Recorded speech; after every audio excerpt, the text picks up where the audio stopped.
Purihin po ang Panginoon sa bagay ito. Salamat po sa muling pribilehiyo na pinagkaloob sa bawat isa sa atin. Patuloy po tayo tumatalima sa laban ito. Okay. So, kanina po ating Sunday school, ako po'y talagang blessed.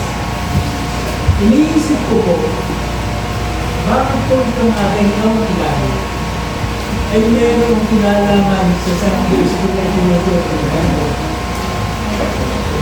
Para po sa ganun, ako'y nag-aaral ng mga teaching, nakatabi ko lang si Pastor nag-aaral din naman ng Sunday school. Pero hindi po eh. Isang kilometro po ang abot namin.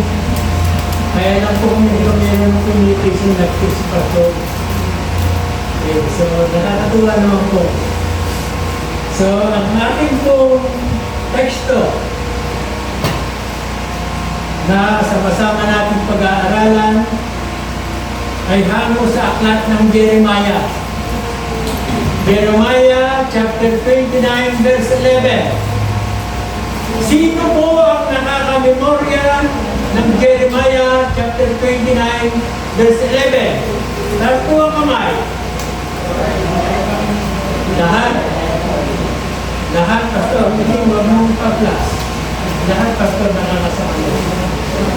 Okay. Ulitin ko po. Sino po ang nakaka-memorya ng Jeremiah chapter 29 verse 11? Kung ako po hindi nakakalimutin, ito po yung isinisigaw ni Kuya Ira noong last week sa kanilang presentation. Okay, lahat po nakakasaulo. Now, ang nais ko po, ang sabi po ng Jeremiah chapter 29 verse 11, ako po'y nakikiusap na tayo po ay tumayo at mismo kayo po ang bumasa sa inyong mga Biblia. Tumayo po lahat. Hindi mo ipagda. Okay, sa ating pong Biblia, sa lumang tipan po, nanto po yung aklat ng Jeremiah chapter 29 verse 11. Ako po'y nakikiusap na kayo po ang babasa nito upang lubos po natin maunawaan. Okay, sabay-sabay po. Nakita na po ba? Okay, Jeremiah chapter 29 verse 11, begin.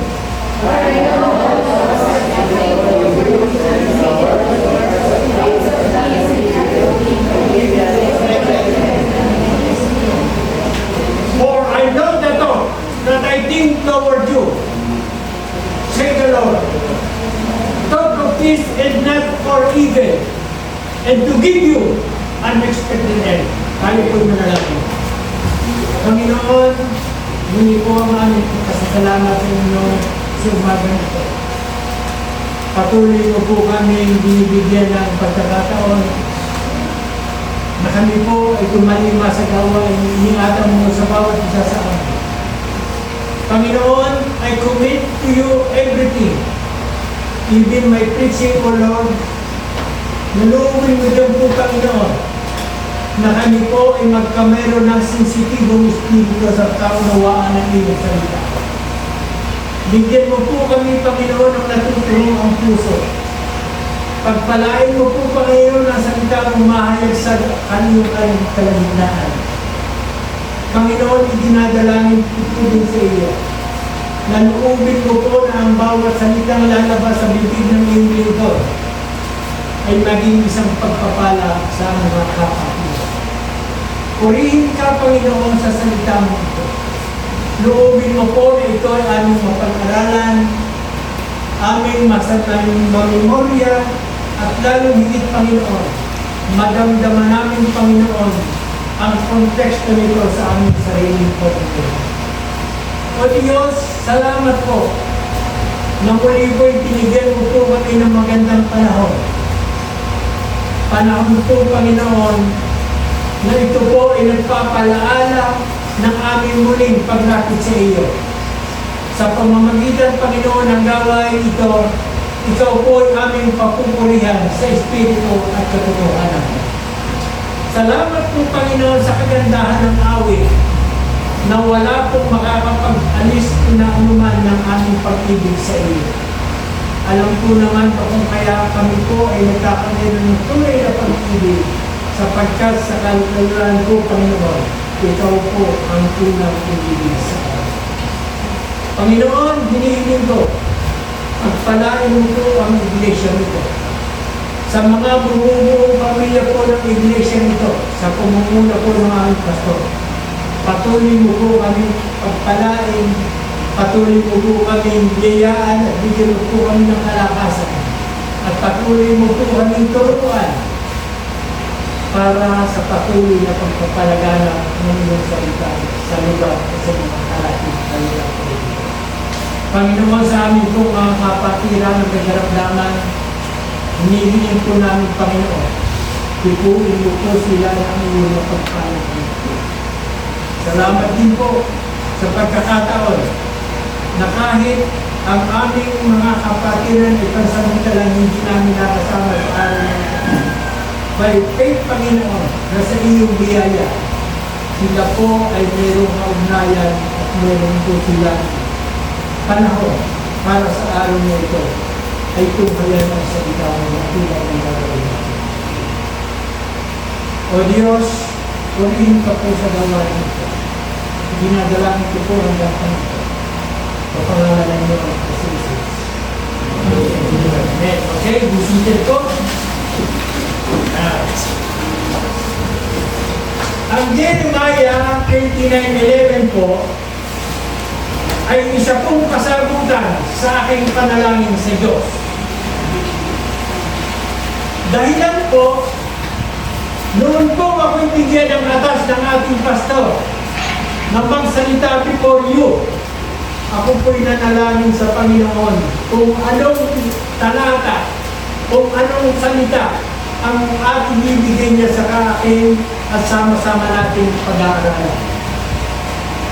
Ang Jeremiah 29:11 po, I believe na isa po ito sa mga talata na nagmula sa Biblia na dapat natin ma-memorize upang isang maging panuntunan o gabay ng bawat isang tunay na mananampalataya. Ito po ay pangungusap ng Panginoon sa kanyang bayan. Ito po ay pagtuturo ng Panginoon sa kanyang mga anak.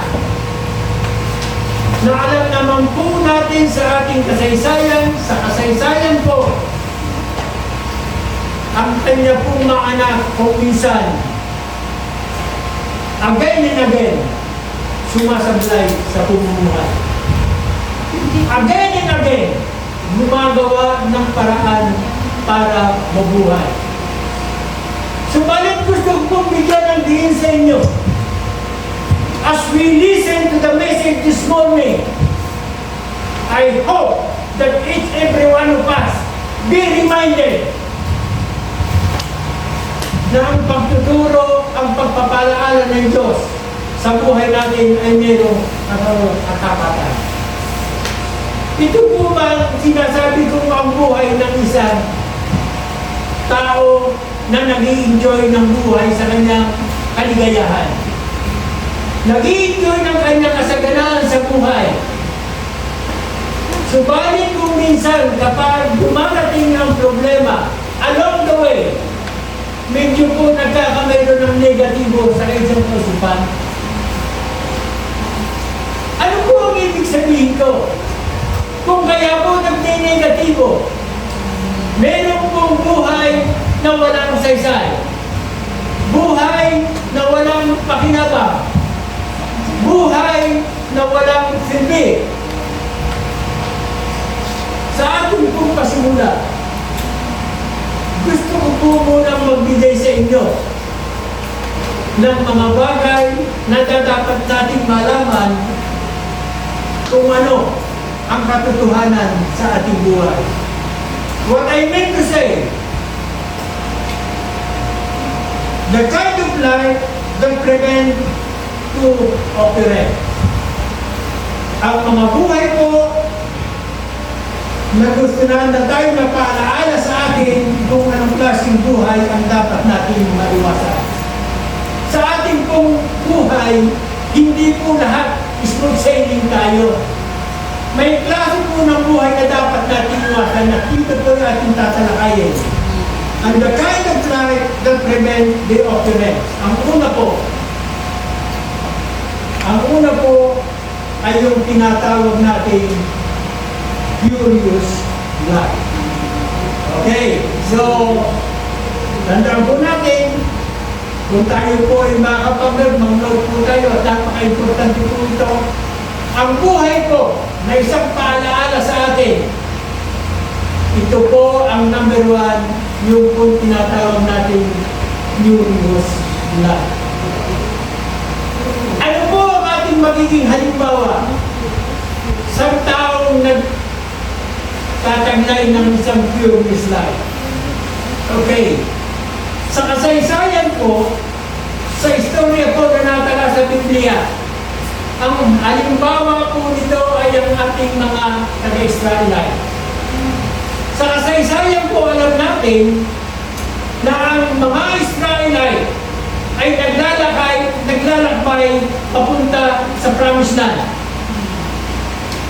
Ito po is in every one of them, particularly in the generation of Moses, yung pong paglalakbay nila na sa halip na 40 araw, ito po ay naging 40 taon. I can say, ang big factor po kung kaya hindi naka-enter sa Promised Land ang grupo and generation ni Moses, ang mga Israelite po ay nagtataglay ng curiosity sa kanilang buhay. Alam po natin yan, na sila po ay pinadalo ng Panginoon, pero habang po naglalakbay, nandun po yung mga kaisipan nila sa buhay na furious, maraming reklamo, na sa katunayan po, kung kaya po sila ipapadala ng Panginoon doon, ayon po sa tala ng Biblia, ang lugar po ng Promised Land ay lugar ng kulot at ng lakas. Ang sabi po sa Biblia, now, kind of life to prevent the occurrence yung po tinatawag natin furious life. At ang ating pong example ay ito pong mga Israelite. Na muli sasabihin ko, that each and every one of them, during the generation of Moses, ang nakatala po sa istorya, ni isa po sa kanila walang nakapasok sa Promised Land. Alam po natin ang istorya nito. At ang sabi ko po, ang isang factor po kung kaya sila hindi nakapasok, na sila po ay mayroong curiosity sa kanilang buhay. Mga kapatid ko, mga kaibigan ko, kumusta ang buhay natin na tinataglay sa Lord?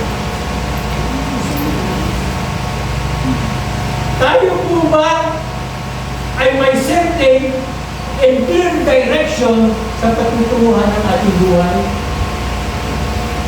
O nakalutang po lamang tayo? Kung ano po ang ihip ng hangin, nandun tayo.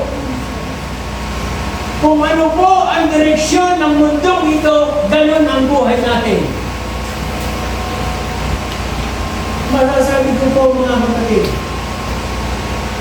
na ang buhay na ipinapaalaala ng ating Panginoon through this message ay buhay na may pakinabang, buhay na may katagumpayan, at buhay na mayroong pagpapala. Now, kung tayo po'y magbubuhay sa mundo ito nang walang direksyon, ano po ang tawag natin doon? Bibigyan ko po kayo ng halimbawa. Kapag po minsan, marunong tayong pagmaneho, nagmamaneho po tayo, hindi na pagkalis po natin sa bahay, hindi po natin alam ang ating patutunguhan, pabay delikado po yan. Nag-aaksaya lang po tayo ng gasolina. Na ang ibig ko po sabihin, na kinakailangan po sa pagtahak ng ating buhay, kinakailangan po may direksyon tayo. Hindi po pwede yung nakalutang lang tayo. Hindi po pwede kung saan ang agos ng mundong ito, doon tayo. Ay, bakit yung si ganun? Ang ganda-ganda ng buhay, hindi naman makita sa kanyang pagkatao, ang kanyang pagkakala, binibigyan ng isa kanya. Hindi po yun. Ang sinasabi po ng Diyos through this message, I know your God. Alam po ng Panginoon kung ano ang buhay na dapat ibigay sa bawat isa sa atin. Okay. Ang una po ay ito pong tinatawag na curious life. Okay. Ang pangalawa po natin, unprofitable life. Okay. Ang una po, the kind of life of prevent the occurrence. Ang una po, curious life. Pangalawa po, unpredictable life. Okay. Nakasunod po kayo? Amen po? Okay, unprofitable life.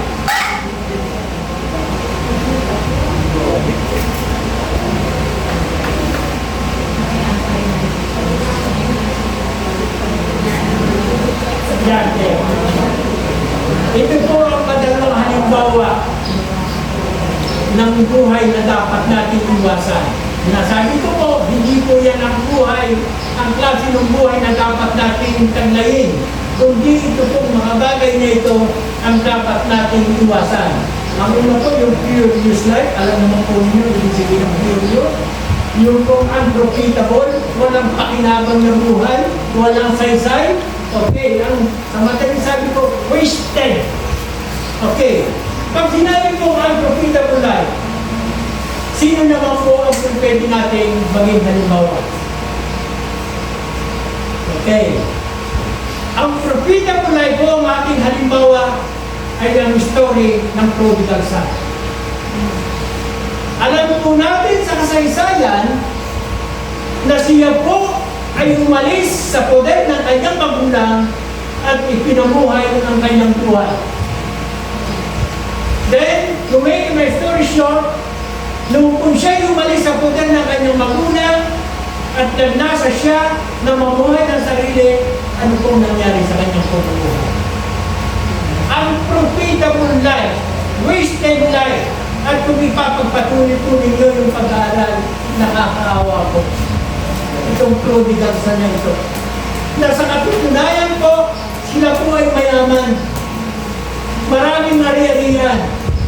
At sa bandang huli po tatalakayin po natin kung paano po niya kinuha yung kanyang mana sa kanyang mga magulang. Okay. Profitable life. Tandaan po natin,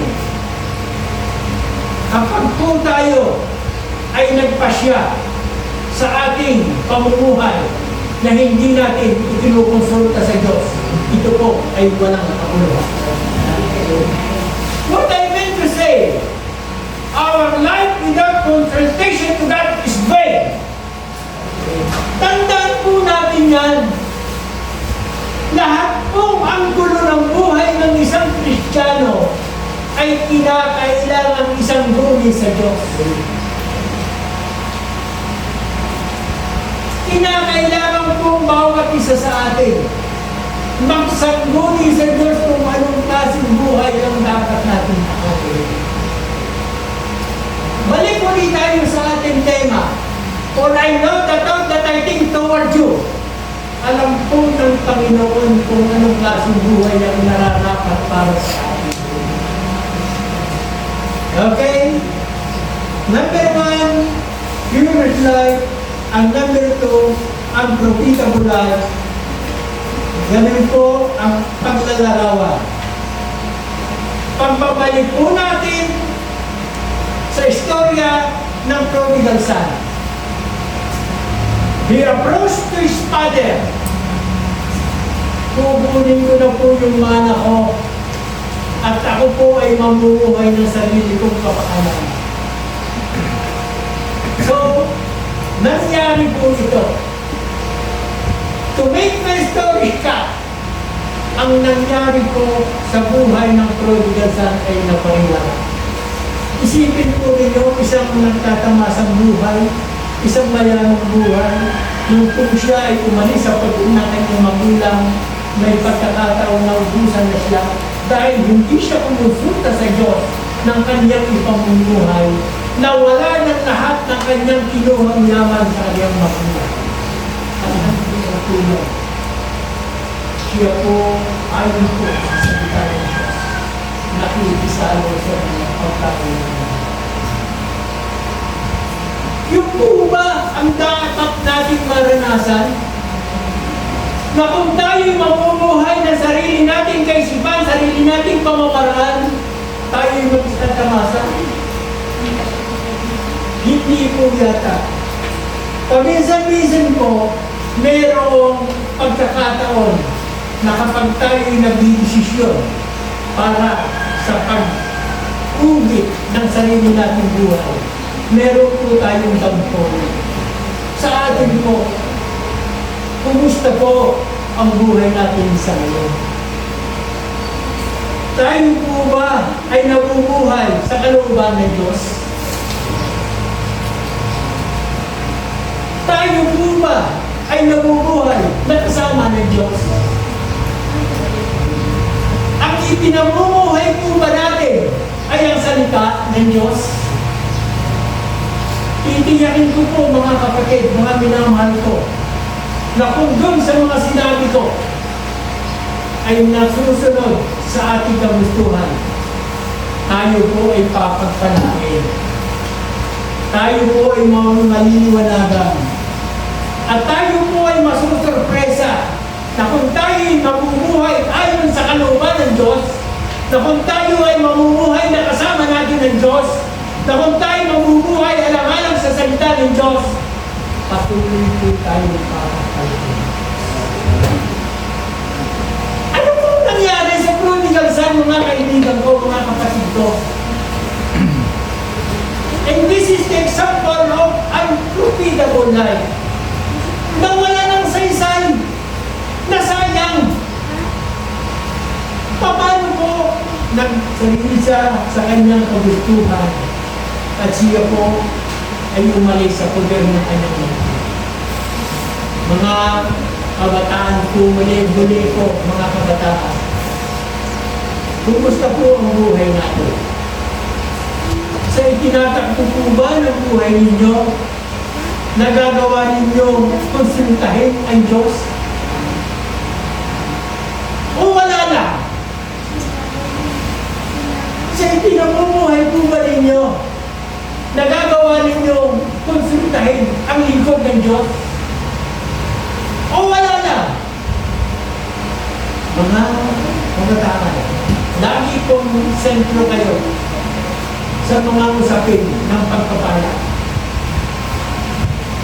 Wala po akong nakikitang Kristiyano na maganda ang buhay na siya ay malayo at ilag sa kanyang pastor. Di po ba? Wala po.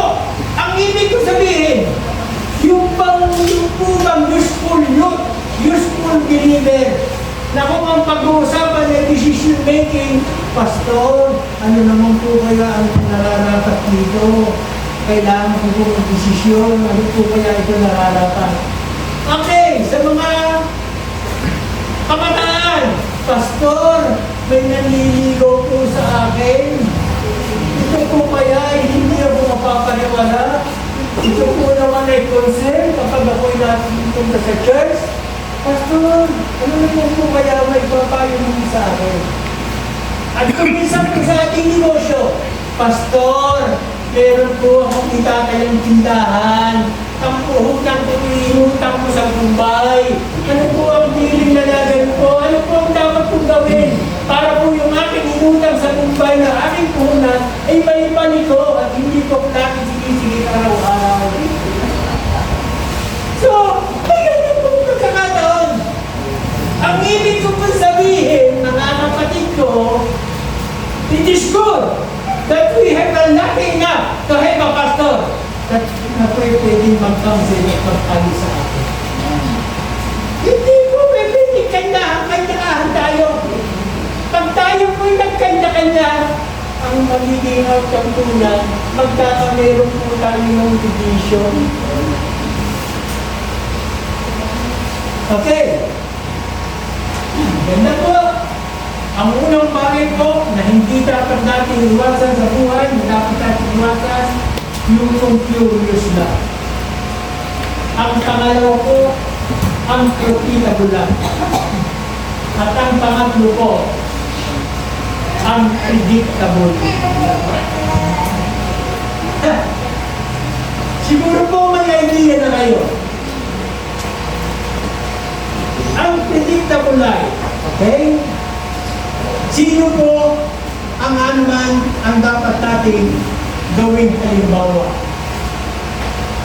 So, I am telling you the story of Lot. The story of Lot na ayon po sa akam ng Genesis chapter 13, 15. Sa katuhagan po, si Lot po ay pinapagpala.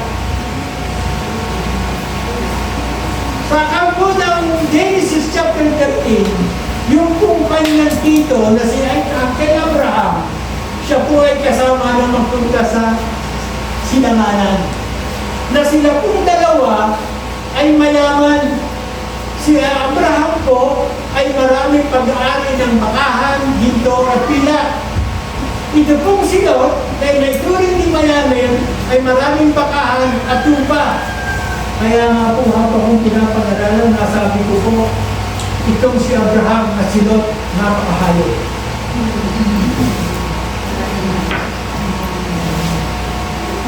Mahayop, napakahayop. Dumating po ang panahon na sila po ay pinagpala ng Panginoon. Anong pagpapala po? Yung po kanilang mga alagang hayop, baka, tupa, halos hindi na ma-occupy yung land na tinitira nila. Ayon po sa kanon, Genesis 13. Sa ganitong paraan po, nanalangin po si Abraham sa Diyos na papaghiwalayin yung dalawa, si Lot at saka siya. Alam po ninyo dahilan kung bakit paghihiwalay? Hindi po sa masamang paraan. Dahilan po, nagkakameron na ng strife ang kanilang taga-alaga. Dumadami po ang cattle ni Abraham, dumadami po ang cattle ni Lot, nag-aaway po yung kanyang mga hekla, yung kanilang mga katuwala.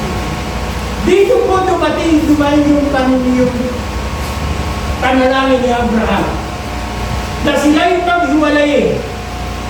At ang sabi po ng Biblia, right away, kung ako Lot ay pupunta sa kanan, sa kaliwa ka. At kung ikaw Lot ay pupunta sa kaliwa, sa kanan ako. Dahil binibless tayo ng Panginoon sa ating mga hayupan, ito po ang dahilan. Ito po ang solusyon para mawala ang strife ng ating mga tagapagsalita. So, nung pong ipagdasal ni Abraham na sila ipapaghiwalay ng Diyos, hindi sa mga paraan. Ang sabi po sa Bible, says, ang ayot po, he lifted up his eyes. Itiningala po ang kanyang paningin ni Lot. Alam po niyo ang nakita ni Lot? Ang nakita po ng Lot nung itangin ang kanyang mata sa malayong lugar, ang kanya pong nakita ay yung plain of Jordan. Ano po ang nandun? Ano po ang katangian ng Jordan? Ayon po sa salita ni Diyos. Ang Jordan po is watered everywhere. Masagana po yung lugar na ito.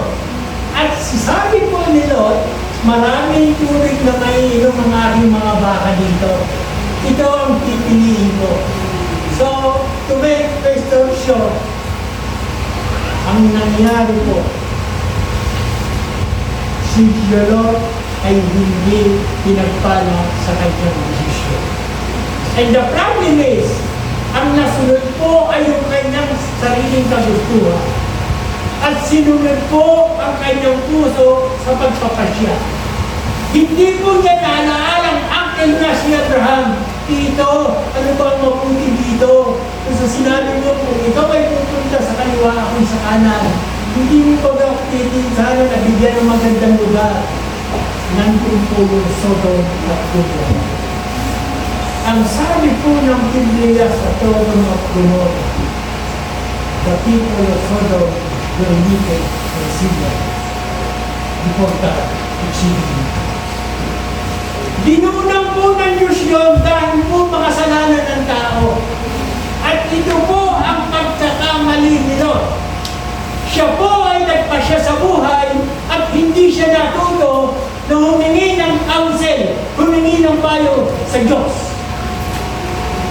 Ang nasunod po yung sarili natin kagustuhan, again sa amin po mga kabataan. Sa inyo po bang pagpapasya ay puso ninyo ang tinatanong? Marami pong ganyan.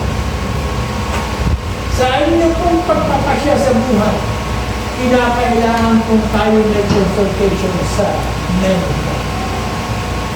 Lingkod ng Panginoon o sa Diyos, sapagkat ang sabi po, hindi po makakaranas tayo ng kapariwaraan sa ating buhay kung tayo ay patuloy na hindi nagpupunan. So wasted life, unpredictable life, biro po ninyo ang yaman nila na wala ng saysay. Sa pagkakataon, hindi siya natuto na humingi ng payo sa Diyos. Hindi siya konsulta sa godly people. Ang nasunod ay ang kanyang puso. Kaya nga sinasabi ko sa ating mga kabataan, sa ating pagpapasya, hindi dapat puso ang sumusunod. Ito po marami. Naalala-malaman ng mga magulang natin na kapag isisira kayo. Yun ang totoo. At ang mas hindi pa nakakalungkot pa yan, ang desisyon yung nagawa ay hindi mismo sa inyo. Nalaman pa ng ating wasted time. Unforgivable time. Alam po ninyo, ang isa pong nakalulog ng katanawa sa isang iglesia ay yung pong mananampalataya na mayroong abilidad. Kung sa patubaga, kung sa sinasabi nilang multi-talented, may kalaman umawi, magaling magtugtog, magaling mag-organ, magaling mag-sumini, lahat nagawa ng Panginoon. Subalit ang nakalulungkot. Sa kabila ng kanyang tinataglay na yan, hindi po niya magamit sa gawain. Ano po tawag doon? Anong tawag po doon? Sayang. Di po baga, ay magaling ako umawit eh. Bakit hindi kita nakita sa iba ko ng ilang case na ito? Yung ba ang katangian ko? Magaling ako gumitara eh. Bakit ko ang ministry sa music na nakakita sa inyo? At purihin ng Panginoon sa bawat useful believer na meron tayo na patuloy na ginagamit ng Panginoon. Pero ang ingatan po natin, yung po ginagawa ng So, maliwanag po. Ang turo po, I know the thought that I think toward you, say the Lord. Ang iba po natin iwasan ay ang during this time. Ang apat po natin pag-iwasan ay ang unprofitable.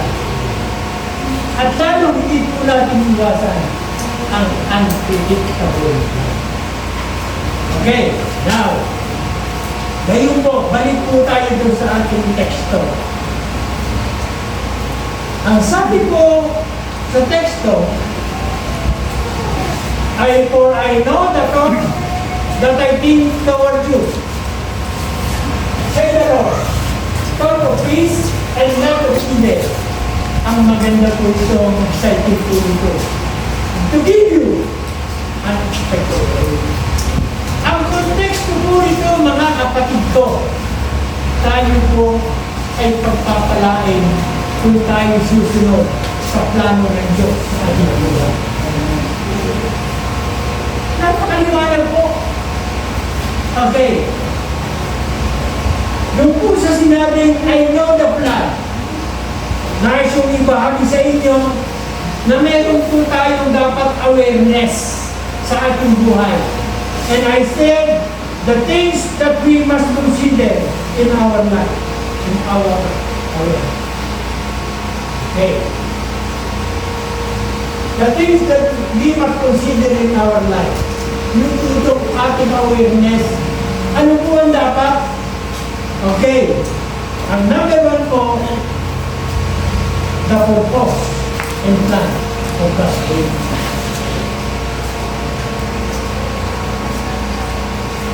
Okay. Meron pong plano. Maniwala po kayo sa akin. Ang Diyos po ay may plano kung anong klaseng buhay at ibinigay ang tinatamasa ni Kuya Henry. Ang Diyos po ay may plano sa buhay na tinatamasa ni Prince Nemi. At lalo din naman po, napakaganda po ng plano ng Diyos sa buhay ni Pastor Nemi. Kaya ibig ko sabihin, ang ating pong buhay na tinataglay ay mula sa pagpaplano ng Panginoon Diyos. Kaya nga po aking dinitay sa inyo nung nauna yung mga hindi dapat natin iwasan. Ngayon po, sa padalawang bahagi, akin pong ididitay sa inyo yung ating awareness sa ating buhay. At ang una po dyan, the plan, the purpose, and plan of God. Okay. Ang sabi po sa Psalms 27 verse 23, the step of a man are ordered by the Lord. Yun po, ang sabi. Sa Psalm 37 verse 23, ang sabi po ay, the steps of the good man are ordered by the Lord, and He delighted His way. Napakaganda po niyan. Hindi pwede sa Tagalog. Okay. Ang lahat ng tao ay ibinatag ng Panginoon. Pag sinabi mong walk of God, mamumuhay ka sa kasama mo ang Diyos.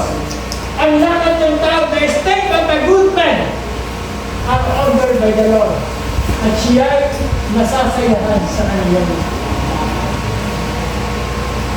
Na kung tayo'y mamumuhay sa kalumban ng Diyos, kung tayo'y mamumuhay na kasama natin ng Diyos, at kung tayo'y mamumuhay na dumidepende sa salita ng Diyos, ang sabi, siya'y nasasayahan sa kanyang lahat. Siya'y nasasayahan sa kanyang pamumuhay, sapagkat ang ipinamumuhay mo ay binugad, kalooban ng Diyos. Salita ng Diyos. Lumalakad ka sa buhay na kasama mo ng Diyos. Okay. Sa bakit po? Tingnan mo natin sa Ephesians chapter 5. Ephesians 5:17. Okay. Huwag kayong maging mga mangmang, kundi unawain ninyo kung ano ang kalooban ng Panginoon.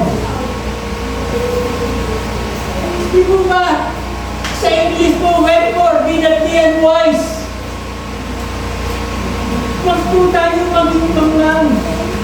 At unawin po natin what the will of the Lord is. Ay napakalinaw po. Wherefore be not unwise, but understanding what the will of the Lord is. So yun po, konektado po.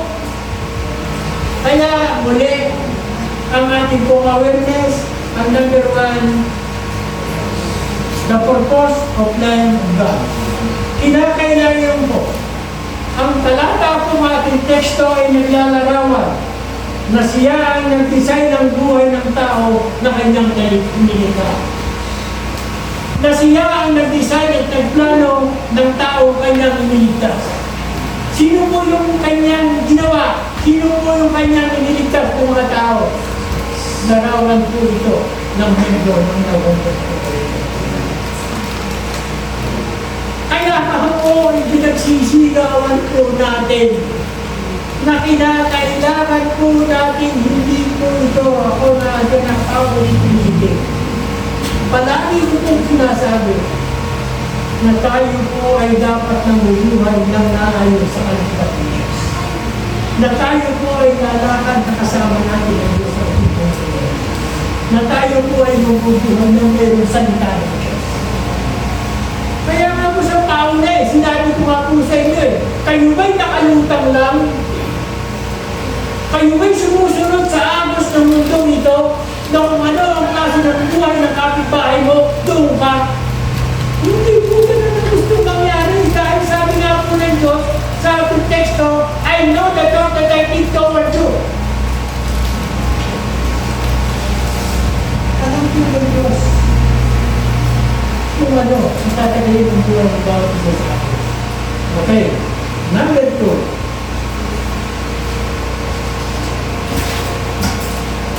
The dealing of God.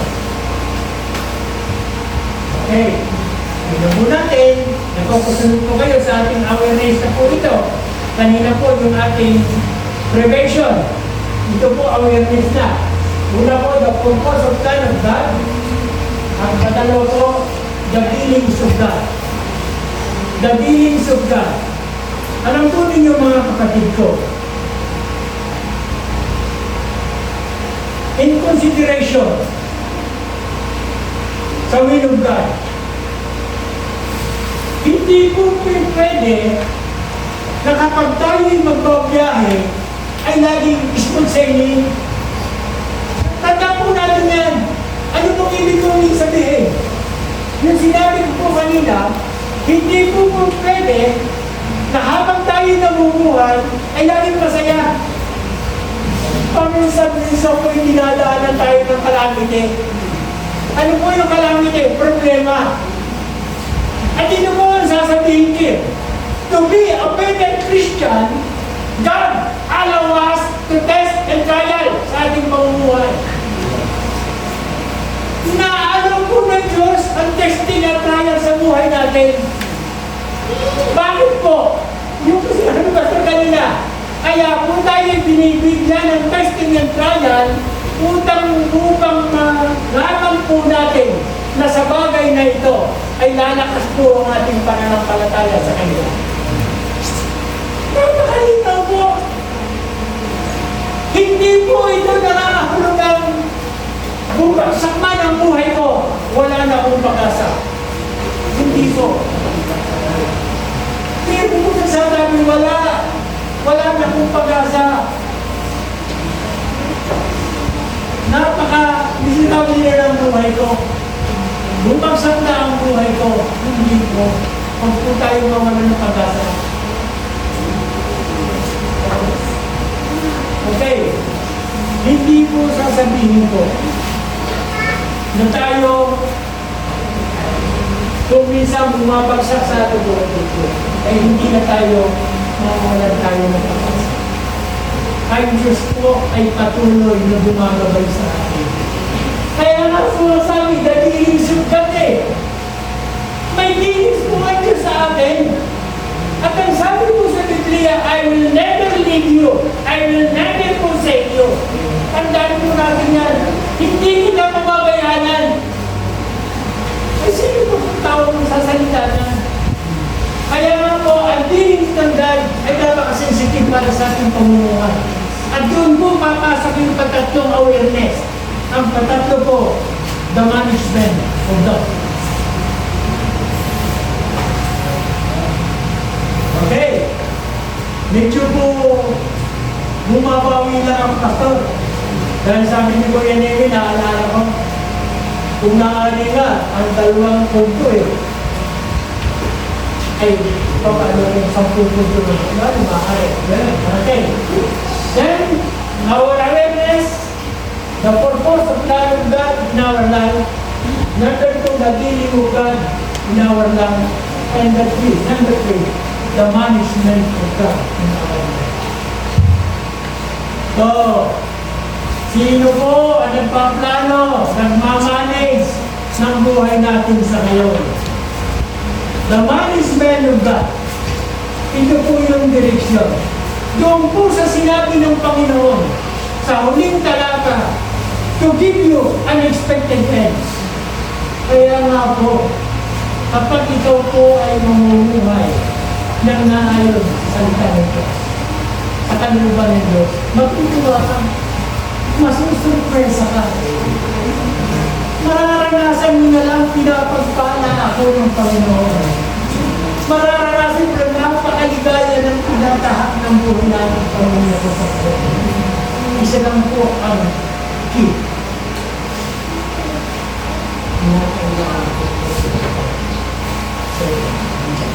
Okay. The management of God. Opo. Sinusunod po natin ang kalooban ng Diyos sa ating buhay. Napakaganda po na tayong sumunod kung ano ang plano ng Diyos sa buhay natin. So dapat din po natin i-consider yung mga tao hindi sumunod sa buhay sa buhay na nais ng Diyos. Ano po nangyari sa mga tao hindi sumunod sa Diyos? So, it is good na kung tayo po nararanasan po natin sa kagandahan natin sa buhay. Ito po ay isang patunay na tayo sinusunod. Huwag na po tayong lumayo. Dito po sa atin, meron po tayong mga kapatigan sa atin. At maaari po doon po ang patungo natin lahat. Nasa pag-enjoy po natin ang ating buhay sa kalooban ng Diyos. Gagawin ang patuwa ang pagkakaroon.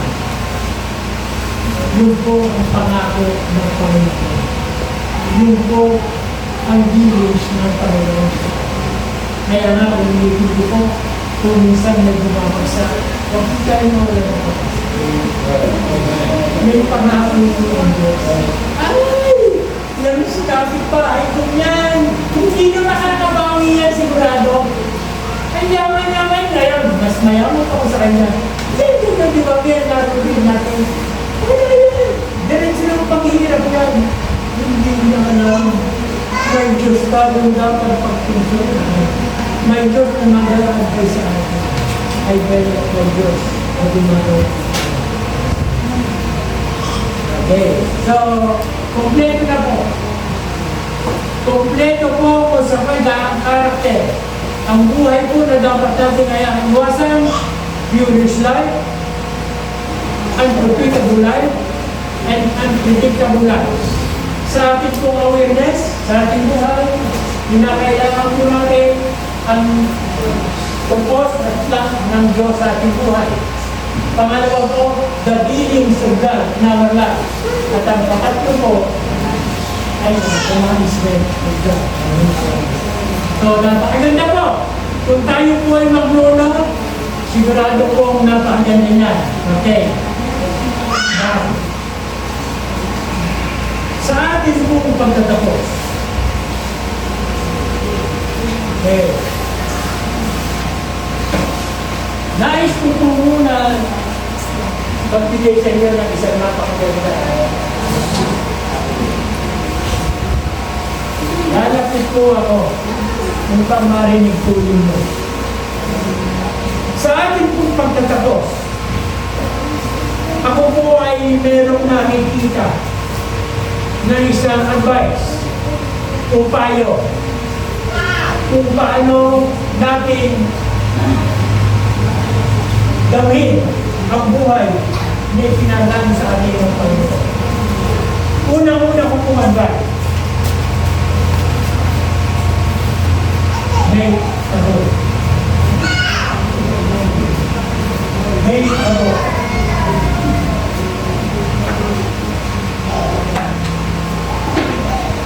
After learning and knowing the will of God, the plan of God, the dealings of God in our life is the best, kinakailangan po tayong magpamayon ng goal.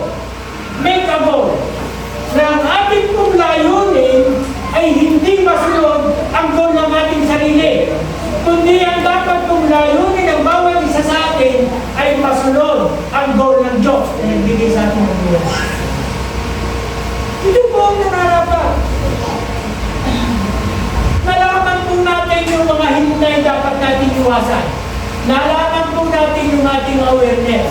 So, ang pinaka-magandang advice po ay make a goal. Na ang goal po ay hindi ang goal ng bawat isa sa atin na tayong masusunod sa ating buhay. Kung hindi mo ang goal ng Panginoon ang dapat mangyari sa ating Panginoon. Pangalawa, set for guidance. Uulitin ko mo, set for guidance.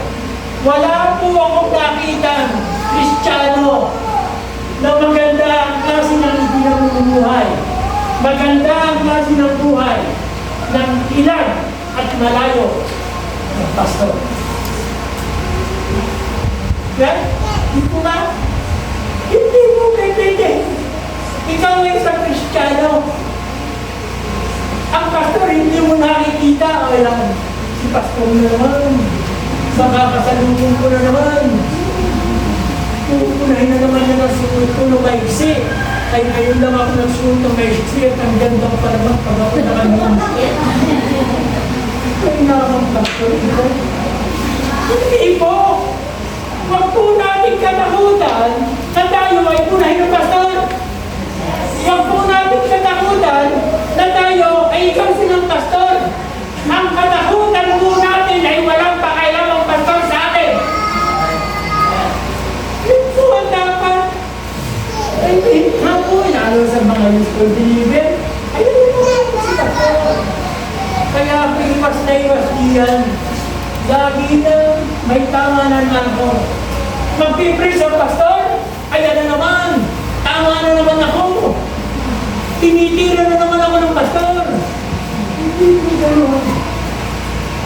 Ang tunay kong mananampalataya, ang tunay na Kristiyano, may magandang ibigay mo ay may magandang ibigay sa ito. Bakit natin yan? Kapag po, wala na akong naaalala, okay ba naman? Masagana. Naalala po ninyo, yung sinabi ko ang buhay ninyo? The story of Lot, his life became miserable because hindi po siya humingi ng payo sa Diyos. Gumawa po siya ayon sa pinakad ng kanyang puso. Kaya nga lagi sabi ko nga po, mga kabataan, kung kayo mag-desisyon, huwag puso ang kayo natin. Meron po tayong godly people, may man of God, may elder na dapat po natin pag-inahanin natin. Okay. Number 2 po, set a goal. Okay. At ang number 3, ito po ang pinakakailan ang ating po. Number 3 is surrender and submit to God. wala pong kamuluhan ang lahat nating pinag-aralan kung hindi tayo magpapasako sa Diyos.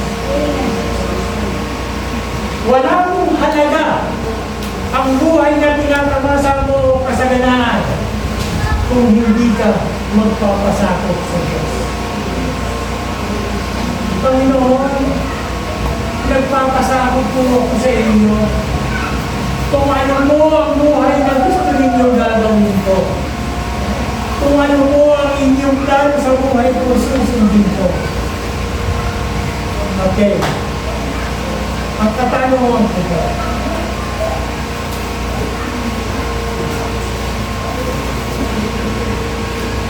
sino po sa ating kalagayan ang tatayo at sasabihin mas maganda ang plano niya sa buhay kaysa plano ng Diyos? Sino po ang magsasabi na mas maganda ang plano ng tao sa buhay niya o sa plano ng Diyos? Ibigay ko po sa inyo, walang magsasabi. Wala pong magsasabi na mas maigi, mas maganda ang plano ng Panginoon Diyos sa ating buhay o sa plano ng tao. At sisiguraduhin ko naman po, lahat kayo'y mapapaeme ng malakas kung sasabihin ko na mas mabuti ang plano ng Diyos kaysa plano ng tao sa buhay natin. Totoo. Mas mabuti mo ang plano ng Diyos kaysa sa plano ng tao. Kung tatanungin po ang pamumuhay natin. At kukuntra po kayo kung sasabihin mo po mas mabuti ang plano ng tao kaysa plano ng Diyos. At hindi ko kayo kukontra kung sasabihin ko mas mabuti ang plano ng Diyos kaysa plano ng tao. Opo, ang sagot po ninyo ay hindi ko kontra. But the way we live, kung talagang kumbinsido po tayo na mabuti ang plano ng Diyos sa buhay natin, ay bakit nagpipilitan ka pa sa gusto mong buhay? Hindi po baga, opo, kukontra ako. Kung ang pamamaraan ng tao yung maganda sa pamamaraan ng Diyos, pero sa klase po ng ipinamumuhay natin.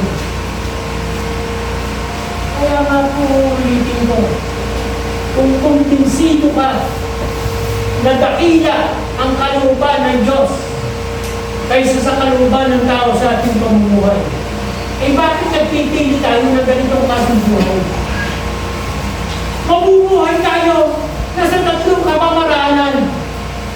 Ang tatlong kapamaraanan palagi sinisigaw na nagputuro. Mabubuhay tayo sa kalooban ng Diyos. Mabubuhay tayo sa salita ng Diyos. At mabubuhay tayo kasama. Now, I am telling you, it's in the Lord. Na kailangan natin siguraduhin ang destiny ng ating. So, paano ang paraan? Pwede po, ang isa ay ang una, may ako. Pangalawa po,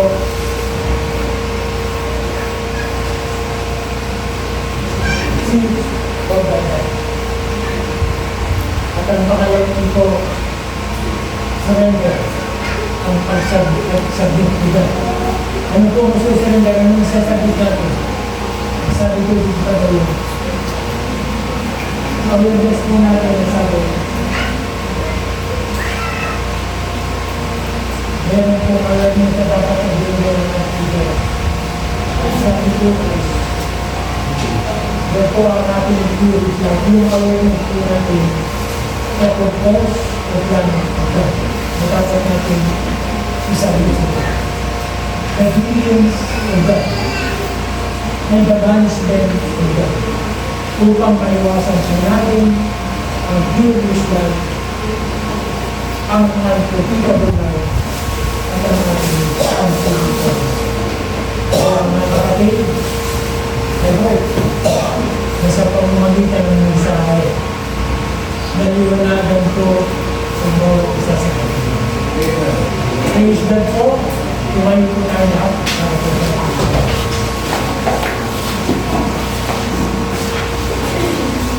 Panginoon, hinihin ka po para tapos ng salamat po naman sa iyo ng karaman. Salamat po sa iyo. Kaya mo sa tapos ng karaman. Salamat po Panginoon sa iyo sa kapatid po ng karaman. Salamat po naman